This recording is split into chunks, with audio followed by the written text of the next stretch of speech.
Hey guys, welcome to government jobs Gyan YouTube channel. Guys, आज की इस वीडियो में हम बात करेंगे कि कैसे आप अपना Uttar Pradesh public service commission का वन टाइम रजिस्ट्रेशन यानी कि ओटीआर कर सकते हो। इसकी पूरी जानकारी हम आपको स्टेप बाय स्टेप इस वीडियो में देंगे। बस आपको इस वीडियो को स्किप के बिना शुरू से लेकर एंड तक देखना है। उसके बाद वीडियो पसंद आए तो इसे लाइक और शेयर कर दें। चैनल पर नए हो तो इसे सब्सक्राइब कर लें। आपको अपने इंटरनेट ब्राउजर की एड्रेस बार पर टाइप करना है uppsc.up.nic.in या फिर आपको ये यूआरएल इस वीडियो के डिस्क्रिप्शन बॉक्स में मिल जाएगा। आपके सामने ये यूआरएल अपने इंटरनेट ब्राउजर की एड्रेस बार पर टाइप करते ही Uttar Pradesh public service commission का ये ऑफिशियल पोर्टल ओपन हो जाएगा। गाइस, यहाँ पर आने के बाद आपको वन टाइम रजिस्ट्रेशन की स्टेप पर क्लिक कर देना है। उसके बाद यहाँ पर आपके सामने ओटीआर का इंटरफेस ओपन हो जाएगा। यहाँ पर अगर आपने पहले से अपना रजिस्ट्रेशन किया हुआ है और आप यहाँ पर अपना पासवर्ड भूल चुके हो तो यहाँ पर आपको फॉरगॉट पासवर्ड के इस ऑप्शन पर क्लिक करना है और अपना पासवर्ड यहाँ पर आपको गेट कर लेना है। जैसे ही आप इस ऑप्शन पर क्लिक करेंगे आपके सामने कुछ इस तरह से इंटरफेस ओपन होगा। यहाँ पर कुछ ऑथेंटिकेशन मोड है, by mobile number, by email ID या फिर ओटीआर नंबर के थ्रू यहाँ पर आप अपना पासवर्ड गेट कर सकते हो। मोबाइल नंबर ऑप्शन अगर आप सेलेक्ट करते हैं तो यहाँ पर आपको अपना मोबाइल नंबर एंटर करना है, फिर आपको गेट ओटीपी के इस ऑप्शन पर क्लिक करना है। फिर आपके मोबाइल नंबर पर एक ओटीपी आएगा, वो ओटीपी आपको यहाँ पर एंटर करना है और ये वेरिफिकेशन कोड आपको इस बॉक्स में एंटर करना है और प्रोसीड बटन पर क्लिक करके अपना पासवर्ड गेट कर लेना है मोबाइल नंबर पर। और गाइस, अगर आप अपनी ईमेल आईडी पर पासवर्ड चाहते हैं तो आप यहाँ पर ईमेल आईडी के इस ऑप्शन पर क्लिक करें, फिर यहाँ पर आप अपनी ईमेल आईडी एंटर करें, गेट ओटीपी ऑप्शन पर क्लिक करें, वो ओटीपी आएगा आपकी ईमेल आईडी पर, वो ओटीपी आप इस बॉक्स में एंटर करें, ये वेरिफिकेशन कोड आप इस बॉक्स में एंटर करें और प्रोसीड के ऑप्शन पर क्लिक करके आप अपना पासवर्ड यहाँ पर गेट कर लें। और गाइस, अगर आप ओटीआर नंबर जानते हैं, पासवर्ड भूल चुके हैं तो आप ओटीआर नंबर के इस ऑप्शन पर क्लिक करें, फिर आपकी ईमेल आईडी और मोबाइल नंबर दोनों पर आपको पासवर्ड यहाँ पर सेंड कर दिया जाएगा। तो यहाँ पर आपको अपना ओटीआर नंबर एंटर करना है, उसके बाद आपको गेट ओटीपी के ऑप्शन पर क्लिक करना है, फिर यहाँ पर आपको ओटीपी एंटर करना है जो आपकी ईमेल आईडी या फिर मोबाइल नंबर पर आएगा, फिर आपको ये कैप्चा कोड इस बॉक्स में एंटर करना है और उसके बाद आपको प्रोसीड के इस ऑप्शन पर क्लिक करके अपना पासवर्ड यहाँ पर गेट कर लेना है।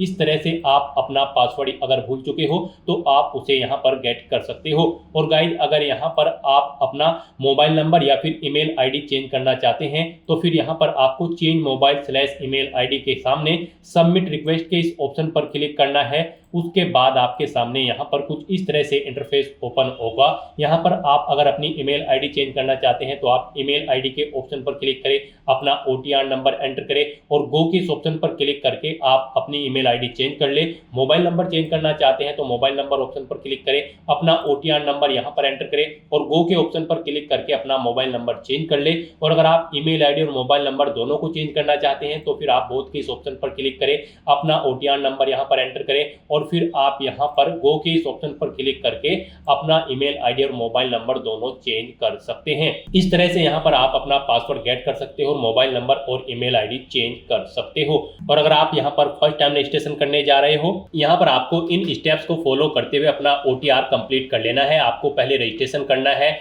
फिर यहाँ पर आपको लॉगिन करना है, उसके बाद आपको अपनी डिटेल वेरीफाई करनी है, फाइल्स की डिटेल देनी है, फिर आपको अपनी डिटेल्स वैलिडेट कर लेनी है और अपना ओटीआर आपको जनरेट कर लेना है। इन डिटेल्स के लिए यहाँ पर आपके पास जो डॉक्यूमेंट होने चाहिए, जी हाँ दोस्तों, ओटीआर करते समय आपके पास यहाँ पर एक वैलिड ईमेल आईडी होनी चाहिए, एक मोबाइल नंबर होना चाहिए active and valid, Aadhaar number आपके पास आपका होना चाहिए।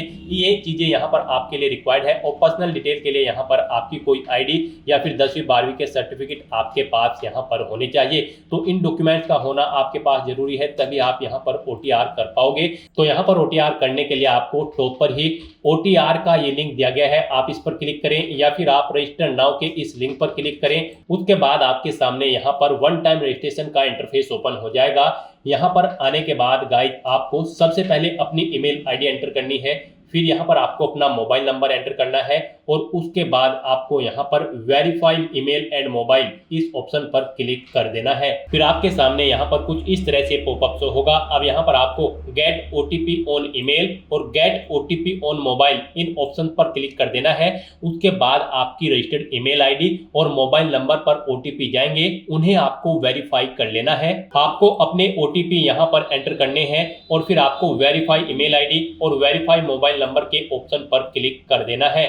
इस तरह से यहाँ पर आपकी ईमेल आईडी और मोबाइल नंबर वेरीफाई हो जाएंगे। उसके बाद यहाँ पर आपको क्लिक हियर टू प्रोसीड के इस ऑप्शन पर क्लिक करना है। फिर आपके सामने मैसेज शो हो जाएगा, आपका मोबाइल नंबर यहाँ पर सक्सेसफुली वेरीफाई हो चुका है और ईमेल आईडी। आपका मोबाइल नंबर और ईमेल आईडी वेरीफाई होने के बाद आपको आपके OTR के पेज पर ही यहाँ पर रिडायरेक्ट किया जाएगा। अब यहाँ पर आपको अपना फोटो और सिग्नेचर अपलोड करने हैं। फोटो की विड्थ आपकी 5 सेंटीमीटर होनी चाहिए, हाइट 6 सेंटीमीटर और सिग्नेचर की यहाँ पर जो विड्थ होगी वो 6 सेंटीमीटर होनी चाहिए और हाइट 3 सेंटीमीटर होनी चाहिए। तो यहाँ पर आपको सिलेक्ट कलर फोटो इस ऑप्शन पर क्लिक करना है, अपना फोटो सेलेक्ट करना है और उसे यहाँ पर अपलोड कर देना है। ऐसे ही यहाँ पर आपको अपने सिग्नेचर के लिए सिलेक्ट लेटेस्ट सिग्नेचर आपको इस ऑप्शन पर क्लिक करना है और अपने सिग्नेचर को यहाँ पर आपको अपलोड कर देना है। सिग्नेचर यहाँ पर आपके ब्लैक बोल्ड पेन से होने चाहिए। अपना फोटो और सिग्नेचर अपलोड करने के बाद फिर यहाँ पर आपको अपने आधार के 6 डिजिट लास्ट के 6 डिजिट यहाँ पर एंटर करने हैं। उसके बाद आपको अपना फर्स्ट नेम यहाँ पर एंटर करना है। मिडिल नेम है तो वो एंटर कर दे, लास्ट नेम है तो वो एंटर कर दे, नहीं है तो आप इन कॉलम्स को खाली भी छोड़ सकते हैं, ये यहाँ पर मैंडेटरी नहीं है। उसके बाद गाइड यहाँ पर आपको अपना जेंडर सेलेक्ट कर लेना है, फिर आपको अपनी डेट ऑफ बर्थ सेलेक्ट करनी है, फिर यहाँ पर आपको स्टेट ऑफ डोमिसाइल यानी कि आपको अपना स्टेट सेलेक्ट करना है, जिस स्टेट से आप बिलोंग करते हैं। उसके बाद यहाँ पर आपको अपना होम डिस्ट्रिक्ट सेलेक्ट कर लेना है, फिर यहाँ पर आपको अपनी कैटेगरी सेलेक्ट करनी है, जिस कैटेगरी से आप बिलोंग करते हैं।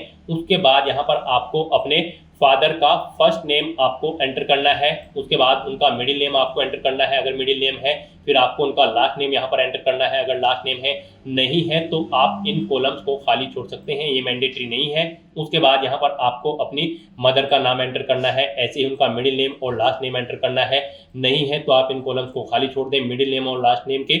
उसके बाद यहाँ पर आपको अपनी हाई स्कूल क्वालिफिकेशन की डिटेल देनी है, यहाँ पर आपको बोर्ड का नाम सेलेक्ट करना है, जिस बोर्ड से आपने अपनी 10वीं क्लास पास आउट की है, फिर आपको पासिंग ईयर सेलेक्ट करना है, अपना 10वीं का आपको रोल नंबर यहाँ पर एंटर करना है, फिर आपको ये कैप्चा कोड इस बॉक्स में एंटर करना है और उसके बाद गाइड यहाँ पर आपको रजिस्टर की इस टैब पर क्लिक कर देना है। इस तरह से यहाँ पर आपकी OTR प्रोसेस की ये सभी डिटेल सक्सेसफुली सबमिट हो चुकी है। अब आपको गाइड यहाँ पर क्लिक हियर टू लॉगिन के इस ऑप्शन पर क्लिक करना है। नेक्स्ट आपके सामने यहाँ पर लॉगिन का इंटरफेस ओपन होगा। अब गाइस यहाँ पर आपको लॉगिन करना है, उसके लिए यहाँ पर आपको 2 ऑप्शन दिए गए हैं, आप बाय मोबाइल नंबर या फिर बाय ईमेल आईडी अपनी चॉइस के अकॉर्डिंग किसी भी ऑप्शन का यूज करते हुए लॉगिन कर सकते हो। अगर आप यहाँ पर bye email ID option select करते हो तो फिर यहाँ पर आपको सबसे पहले अपनी ईमेल आईडी एंटर करनी है, उसके बाद यहाँ पर आपको गेट OTP के इस ऑप्शन पर क्लिक करना है, फिर यहाँ पर आपकी ईमेल आईडी पर एक OTP आएगा, वो OTP आपको यहाँ पर एंटर करना है, ये वेरिफिकेशन कोड आपको इस बॉक्स में एंटर करना है और फिर गाइस यहाँ पर आपको लॉगिन की इस टैब पर क्लिक करके लॉगिन कर लेना है। और गाइस अगर आप मोबाइल नंबर के थ्रू लॉगिन करना चाहते हैं तो फिर मोबाइल नंबर ऑप्शन पर क्लिक करें और फिर यहाँ पर आपको अपनी लॉगिन आईडी यानी कि मोबाइल नंबर एंटर करना है, उसके बाद यहाँ पर आपको गेट OTP के इस ऑप्शन पर क्लिक करना है, फिर यहाँ पर आपको एक OTP आएगा आपके मोबाइल नंबर पर, वो OTP आपको यहाँ पर एंटर करना है, ये वेरिफिकेशन कोड आपको इस बॉक्स में एंटर करना है और फिर आपको लॉगिन की टैब पर क्लिक करते हुए लॉगिन कर लेना है। नेक्स्ट आपके सामने कुछ इस तरह से इंटरफेस ओपन होगा। अब यहाँ पर आपको अपना पासवर्ड क्रिएट करना है, यहाँ पर आप अपना पासवर्ड क्रिएट करें। इसके लिए आपको गाइडलाइन दी गई है, आपका पासवर्ड 8 से 15 कैरेक्टर के बीच में होना चाहिए और यहाँ पर ये अल्फा न्यूमेरिक फॉर्मेट में होना चाहिए। मींस आपके पासवर्ड में कम से कम एक अपर केस कैरेक्टर, एक लोअर केस कैरेक्टर, एक इंटीजर नंबर, एक स्पेशल कैरेक्टर जैसे कि @ या फिर $, होना चाहिए। इस फॉर्मेट में आपको अपना पासवर्ड रेडी करना है। तो इस तरह से आपको अपना पासवर्ड इस फॉर्मेट में यहाँ पर एंटर करना है। वही पासवर्ड आपको यहाँ पर रिटाइप न्यू पासवर्ड के इस कॉलम में एंटर करना है, सेम पासवर्ड, और अपने पासवर्ड को कंफर्म कर लेना है। फिर आपको ये वेरिफिकेशन कोड इस कॉलम में एंटर करना है और उसके बाद गाइस यहाँ पर आपको सबमिट के इस ऑप्शन पर क्लिक कर देना है। इस तरह से यहाँ पर आपका पासवर्ड सक्सेसफुली क्रिएट हो चुका है। अब आपको यहाँ पर click here to log in first time, इस लिंक पर क्लिक कर देना है। उसके बाद आपको यहाँ पर लॉगिन के इंटरफेस पर रिडायरेक्ट कर दिया जाएगा। अब यहाँ पर आपको दोबारा से मोबाइल नंबर या फिर ईमेल आईडी ऑप्शन के थ्रू यहाँ पर लॉगिन कर लेना है। यहाँ पर मोबाइल नंबर के थ्रू अगर आप लॉगिन करने जा रहे हो तो आपको अपना मोबाइल नंबर एंटर करना है, गेट ओटीपी के ऑप्शन पर क्लिक करना है, फिर आपके मोबाइल नंबर पर ओटीपी आएगा, वो ओटीपी आपको यहाँ पर एंटर करना है और ये वेरिफिकेशन कोड आपको इस बॉक्स में एंटर करते हुए लॉगिन की टैब पर क्लिक करना है और अपने डैशबोर्ड में लॉगिन कर लेना है। और गाइज अगर आप यहाँ पर ईमेल आईडी के थ्रू लॉगिन करते हो तो फिर यहाँ पर आपको अपनी ईमेल आईडी एंटर करनी है। उसके बाद यहाँ पर आपको गेट ओटीपी ऑप्शन पर क्लिक करना है, एक ओटीपी आपके रजिस्टर्ड ईमेल आईडी पर आएगा, वो ओटीपी आपको यहाँ पर एंटर करना है, ये वेरिफिकेशन कोड इस बॉक्स में एंटर करना है और फिर आपको लॉगिन की स्टेप पर क्लिक करते हुए लॉगिन कर लेना है। गाइस यहाँ पर लॉगिन करते हुए आपके सामने इस बार एक और नया ऑप्शन आया होगा, ओटीआर नंबर, लेकिन इसके थ्रू यहाँ पर अभी आप लॉगिन नहीं कर सकते हो, आपको ओटीआर नंबर अभी जनरेट नहीं हुआ है। अपना ओटीआर सक्सेसफुली कंप्लीट करने के बाद जब आपको एक ओटीआर नंबर मिल जाएगा उसका यूज करते हुए फिर आप इस नंबर का यूज करते हुए लॉगिन कर सकते हो। तो फिलहाल तो यहाँ पर आपको मोबाइल नंबर या फिर ईमेल आईडी के थ्रू लॉगिन कर लेना है। लॉगिन करने के बाद आपके सामने कुछ इस तरह से इंटरफेस ओपन होगा। अब यहाँ पर आपको अपनी पर्सनल डिटेल देनी है। सबसे पहले यहाँ पर आपको अपनी नेशनलिटी सिलेक्ट कर लेनी है। उसके बाद आपको अपना मैरिटल स्टेटस देना है, आप सिंगल हो, मैरिड हो या फिर विडो हो या फिर डाइवोर्स हो। उसके बाद आपसे पूछा गया है कि क्या आप फ्रीडम फाइटर हैं, अगर हैं तो यस करें, नहीं है तो नो ऑप्शन सेलेक्ट करें। फिर यहाँ पर आपसे पूछा गया है कि क्या आप ex army emergency commission officer हैं या फिर शॉर्ट सर्विस कमीशन ऑफिसर है या कमीशन ऑफिसर्स हैं, आप इनमें से ऑप्शन सेलेक्ट करें, एक्स आर्मी हो या फिर ईसीओ हो या फिर एसएससी हो या फिर सीओ। अगर हैं तो इनमें से आप ऑप्शन सेलेक्ट करें और फिर आप अपनी सर्विस ड्यूरेशन यहाँ पर दें। उसके बाद रिटायरमेंट की डेट सेलेक्ट करें और अगर नहीं है तो यहाँ पर आपको नो ऑप्शन सेलेक्ट करना है, आगे की डिटेल आपको नहीं देनी है। उसके बाद यहाँ पर आपसे पूछा गया है कि क्या आप फिजिकली हैंडीकैप्ड हैं, अगर हैं तो यहाँ पर आप यस ऑप्शन सेलेक्ट करें। फिर यहाँ पर आपको अपनी हैंडीकैप की डिटेल देनी होगी। यहाँ पर आपसे पूछा गया है कि क्या आपको ब्लाइंड या फिर विजन प्रॉब्लम है, अगर है तो आप यस सेलेक्ट करें और फिर बताएं आपको ब्लाइंड की प्रॉब्लम है या फिर लो विजन की, नहीं है तो नो ऑप्शन सेलेक्ट करें। उसके बाद आपसे पूछा गया कि क्या आपको डीफ या फिर हियरिंग प्रॉब्लम है, अगर है तो यस करें और फिर उसकी डिटेल दें। फिर आपसे पूछा गया है कि क्या आपको न्यूरोलॉजिकल प्रॉब्लम है, अगर है तो यस ऑप्शन सेलेक्ट करें और फिर उसकी डिटेल दें, नहीं है तो नो ऑप्शन सेलेक्ट करें। उसके बाद आपसे पूछा गया कि क्या आपको मल्टीपल डिसेबिलिटीज हैं, अगर हैं तो यस करें और फिर उसकी डिटेल दें, नहीं है तो नो ऑप्शन सेलेक्ट करें।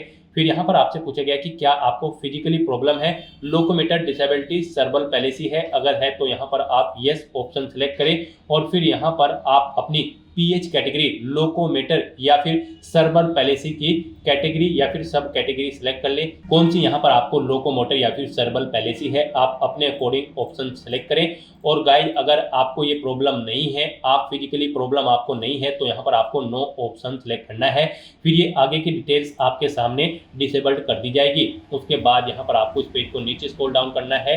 फिर यहाँ पर आपसे पूछा गया है कि क्या आप स्किल्ड प्लेयर हैं, अगर हैं तो यहाँ पर आप यस ऑप्शन सेलेक्ट करें और फिर यहाँ पर लेवल ऑफ प्लेयर आप यहाँ पर सिलेक्ट करें। यानी कि यहाँ पर आपसे पूछा गया कि क्या आप स्पोर्ट पर्सन हैं, अगर हैं तो आप यस करेंगे और फिर यहाँ पर आप बताएं किस लेवल के आप प्लेयर हैं, इंटरनेशनल लेवल, नेशनल लेवल या फिर स्टेट लेवल, आप अपने अकॉर्डिंग ऑप्शन सेलेक्ट करें। फिर यहाँ पर आपसे पूछा गया कि क्या आपके पास एनसीसी है, अगर है तो यस करें और फिर यहाँ पर आप एनसीसी का सर्टिफिकेट लेवल बताएं कौन सा है आपके पास, ए, बी या फिर सी, और अगर नहीं है आपके पास एनसीसी तो फिर यहाँ पर आपको नो ऑप्शन सेलेक्ट कर लेना है। फिर आपसे पूछा गया कि क्या आप गवर्नमेंट एम्प्लॉय हैं, फिर आप करंट वर्किंग ऑप्शन सेलेक्ट करेंगे और उसके बाद यहाँ पर आपको बताना होगा कि आप स्टेट गवर्नमेंट के एम्प्लॉय हैं उत्तर प्रदेश के या फिर अदर स्टेट या फिर सेंट्रल गवर्नमेंट के एम्प्लॉय हैं। यहाँ पर आप अपने अकॉर्डिंग ऑप्शन सेलेक्ट करेंगे और अगर आप गवर्नमेंट सर्विस नहीं करते हैं, गवर्नमेंट एम्प्लॉय नहीं है, तो यहाँ पर आपको नो ऑप्शन सेलेक्ट करना होगा। ये डिटेल आपको डिसेबल कर दी जाएगी, नहीं प्रोवाइड करानी है। फिर यहाँ पर आपसे पूछा गया है कि क्या आपको कभी Uttar Pradesh public service commission ने किसी परीक्षा में बैठने से रोका है, अगर रोका है तो आप यस ऑप्शन सेलेक्ट करें और फिर यहाँ पर आपको बताना है कब तक आपको परीक्षा में बैठने के लिए रोका गया है। आपको ईयर सेलेक्ट करना है, मंथ और डे सेलेक्ट कर लेना है और अगर नहीं रोका है तो यहाँ पर आपको नो ऑप्शन सेलेक्ट करना है। ये डिटेल आपको डिसेबल कर दी जाएगी, ये आपको प्रोवाइड नहीं करानी है। और इस तरह से अपनी ये सभी डिटेल्स फिल करने के बाद अब गाइज आपको सेव एंड नेक्स्ट के इस ऑप्शन पर क्लिक कर देना है। नेक्स्ट यहाँ पर आपको अपनी कम्युनिकेशन डिटेल प्रोवाइड करनी है। यहाँ पर आप अगर अपना अल्टरनेट मोबाइल नंबर एंटर करना चाहते हैं तो वो एंटर कर सकते हैं, नहीं करना चाहते हैं तो इस कॉलम को खाली छोड़ दें। अल्टरनेट ईमेल आईडी एंटर करना चाहते हैं तो वो आप यहाँ पर सेकंड अपनी ईमेल आईडी एंटर कर दें, नहीं करना चाहते हैं तो आप इस सेक्शन को खाली छोड़ दें। उसके बाद यहाँ पर आपको अपनी परमानेंट एड्रेस की डिटेल प्रोवाइड करनी है। यहाँ पर आप अपना एड्रेस एंटर करें, उसके बाद आप अपना स्टेट सेलेक्ट करें, फिर यहाँ पर आप डिस्ट्रिक्ट सेलेक्ट करें, अपना तहसील सेलेक्ट करें। उसके बाद बताएं आप रूरल एरिया से बिलोंग करते हैं या फिर अर्बन, आप अपने अकॉर्डिंग ऑप्शन सेलेक्ट करें। अगर आप अर्बन क्षेत्र से बिलोंग करते हैं तो फिर यहाँ पर आपको अपनी नगर पंचायत या फिर पालिका का नाम एंटर करना है। उसके बाद आपको अपना वार्ड नेम यहाँ पर देना है, फिर मोहल्ले का नाम आपको यहाँ पर देना है। और अगर आप रूरल क्षेत्र से आते हैं तो फिर यहाँ पर आपको अपने ब्लॉक का नाम सेलेक्ट करना है। उसके बाद आपको अपने न्याय या फिर ग्राम पंचायत का नाम यहाँ पर एंटर करना है, अपने विलेज का नाम यहाँ पर आपको सिलेक्ट कर लेना है। और उसके बाद गाइस यहाँ पर आपको अपना पुलिस स्टेशन यहाँ पर सिलेक्ट कर लेना है, फिर आपको अपना हाउस नंबर एंटर करना है, स्ट्रीट नंबर यहाँ पर आपको एंटर करना है या फिर पोस्ट ऑफिस। उसके बाद यहाँ पर आपको अपना पिन कोड एंटर कर देना है, फिर यहाँ पर आपको अपना कोरोस्पोंडेंस एड्रेस एंटर करना है। और अगर आपका कोरोस्पोंडेंस एड्रेस आपके परमानेंट एड्रेस के अकॉर्डिंग सेम है तो बस आप इस चेकबॉक्स को ओके कर दें, सेम एज परमानेंट एड्रेस। यहाँ पर ऑटोमेटिकली आपका कोरोस्पोंडेंस एड्रेस आपके परमानेंट एड्रेस के अकॉर्डिंग फिल हो जाएगा। और उसके बाद गाइस यहाँ पर आपको सबमिट डिटेल्स के इस ऑप्शन पर क्लिक कर देना है। नेक्स्ट आपके सामने कुछ इस तरह से इंटरफेस ओपन होगा। अब गाइस यहाँ पर आपको फोटो एंड सिग्नेचर की स्टेप पर क्लिक कर देना है। उसके बाद यहाँ पर आपके सामने कुछ इस तरह से इंटरफेस ओपन होगा। यहाँ पर आपने जो स्टार्टिंग में अपना फोटो और सिग्नेचर अपलोड किए थे वो यहाँ पर आपको शो कर दिए गए हैं। यहाँ पर आपको आपके फोटो और सिग्नेचर के लिए गाइडलाइन दी गई है। यहाँ पर आपके सिग्नेचर कुछ इस फॉर्मेट में होने चाहिए, यानी कि आपके सिग्नेचर में आपको पहले इंग्लिश में सिग्नेचर करने हैं, उसके बाद आपको हिंदी में अपना कंप्लीट नाम यहाँ पर मेंशन करना है और फिर उन्हें यहाँ पर आपको अपलोड कर देना है। इनके लिए यहाँ पर आपको गाइडलाइन भी दी गई है। गाइड यहाँ पर आपका जो फोटो होगा वो 5 KB से 50 KB के बीच में होना चाहिए और जो सिग्नेचर होंगे आपके वो भी 5 से 30 KB के बीच में होने चाहिए, JPG या फिर JPEG फॉर्मेट में होने चाहिए। यहाँ पर अगर इस गाइडलाइन के अकॉर्डिंग आपका फोटो और सिग्नेचर नहीं है तो यहाँ पर आप इन्हें चेंज कर सकते हो। आप यहाँ पर सिलेक्ट लेटेस्ट सिग्नेचर या फिर सिलेक्ट लेटेस्ट कलर फोटो, इन ऑप्शन पर क्लिक करें। आपके सामने यहाँ पर फाइल सिलेक्ट करने का ऑप्शन आ जाएगा और फिर यहाँ पर आप अपना फोटो और सिग्नेचर चेंज कर सकते हो अगर ये दी गई गाइडलाइन के अकॉर्डिंग नहीं है। और गाइस यहाँ पर अगर आपका फोटो और सिग्नेचर बिल्कुल करेक्ट फॉर्म में है तो बस यहाँ पर अब आपको लास्ट के ऑप्शन पर लॉक एंड फाइनल सबमिट, आपको इस ऑप्शन पर क्लिक कर देना है। उसके बाद आपको आपके OTR फॉर्म का पूरा प्रीव्यू यहाँ पर शो कर दिया गया है। आपको सभी डिटेल्स केयरफुली चेकआउट करनी है और यहाँ पर आप click here to print your OTR detail, इस ऑप्शन पर क्लिक करके आप अपने OTR की सभी डिटेल्स का एक प्रिंट आउट ले सकते हो फ्यूचर यूज के लिए। तो यहाँ पर आपको अपनी सभी डिटेल्स केयरफुली चेकआउट कर लेनी है। पेज को नीचे स्क्रॉल डाउन करना है, डिक्लेरेशन सेक्शन में आना है, इन चेकबॉक्सेस को ओके करना है और उसके बाद गाइस यहाँ पर आपको लॉक एंड फाइनल सबमिट के इस ऑप्शन पर क्लिक कर देना है। याद रहे अगर आप इस ऑप्शन पर क्लिक कर देते हैं तो इसके बाद आप अपनी प्रोफाइल में कोई भी एडिट नहीं कर पाएंगे। तो आपको केयरफुली अपनी सभी डिटेल्स चेकआउट कर लेनी है और उसके बाद ही आपको लॉक एंड फाइनल सबमिट के ऑप्शन पर क्लिक करना है। इस तरह से अपनी सभी डिटेल्स यहाँ पर सबमिट करने के बाद आपको इस पेज को ऊपर स्क्रॉल करते हुए टॉप पर ही यहाँ पर आपको ये बॉक्स मिल जाएगा, गेट OTR नंबर इमीडिएटली। आपको इस ऑप्शन पर क्लिक कर देना है। गेट OTR नंबर पर क्लिक करते ही आपके सामने ये पॉपअप यहाँ पर शो होगा। अब यहाँ पर आप चेकआउट कर सकते हो आपने जो जो भी एक्शंस पीछे किए हैं, जैसे अपनी ईमेल आईडी, मोबाइल नंबर या फिर पर्सनल डिटेल या फोटो या फिर सिग्नेचर, यहाँ पर इनके सामने आपको ग्रीन कलर में यस के ऑप्शन मिल जाएंगे, यानी कि आपने सभी स्टेप्स यहाँ पर केयरफुली कंप्लीट कर लिए हैं। और यहाँ पर बस अब आपको guide click to generate OTR number, इस ऑप्शन पर क्लिक कर देना है। उसके बाद आपको यहाँ पर आपका OTR नंबर प्रोवाइड करा दिया गया है। ये OTR नंबर आपके रजिस्टर्ड मोबाइल नंबर और ईमेल आईडी पर भी सबमिट कर दिया गया है। आपको इसे केयरफुली नोट डाउन करके रख लेना है फ्यूचर यूज के लिए। इसी के थ्रू ही आप आगे Uttar Pradesh public service commission की जितनी भी भर्तियां होंगी उनके लिए अप्लाई कर पाओगे। बिना इसके आप UPPSC यानी कि Uttar Pradesh public service commission की किसी भी भर्ती के लिए अप्लाई करने के लिए एलिजिबल नहीं होंगे। तो यहाँ पर अब आपको क्लोज के इस बटन पर क्लिक कर देना है। गाइस यहाँ पर आपका Uttar Pradesh public service commission UPPSC का one time registration successfully complete हो चुका है। फिर आपको lock and final submit option पर क्लिक कर देना है। उसके बाद आपको आपके डैशबोर्ड में डायरेक्ट कर दिया जाएगा। अब यहाँ पर आने के बाद गाइस आपको या फिर वहां से भी आप चेक ओटीआर स्टेटस के ऑप्शन पर क्लिक कर सकते हैं। तो यहाँ पर अब आपको चेक ओटीआर स्टेटस के इस ऑप्शन पर क्लिक करना है और यहाँ पर आप चेकआउट कर सकते हो। आपको एक ओटीआर नंबर सक्सेसफुली यहाँ पर जनरेट कर दिया गया है। आपको इसे केयरफुली नोट डाउन करके रख लेना है फ्यूचर यूज के लिए। ओटीआर स्टेटस में भी आप चेकआउट कर सकते हैं। यहाँ पर आपको जनरेटेड ऑप्शन शो कर दिया गया है। तो यहाँ पर आपका Uttar Pradesh public service commission की ऑफिशियल वेबसाइट पर one time registration successfully complete हो चुका है। स्टेप बाय स्टेप आप ऐसे अपना Uttar Pradesh public service commission की ऑफिशियल वेबसाइट पर वन टाइम रजिस्ट्रेशन कंप्लीट कर सकते हो। तो दोस्तों ऐसे आप अपना Uttar Pradesh public service commission की वेबसाइट पर one time registration OTR complete कर सकते हो स्टेप बाय स्टेप बिना कोई मिस्टेक किए हुए। आई होप ये वीडियो आपको पसंद आई होगी। अगर पसंद आई हो तो इसे लाइक और शेयर करें। चैनल पर नए हो तो इसे सब्सक्राइब कर लें। Thanks for watching.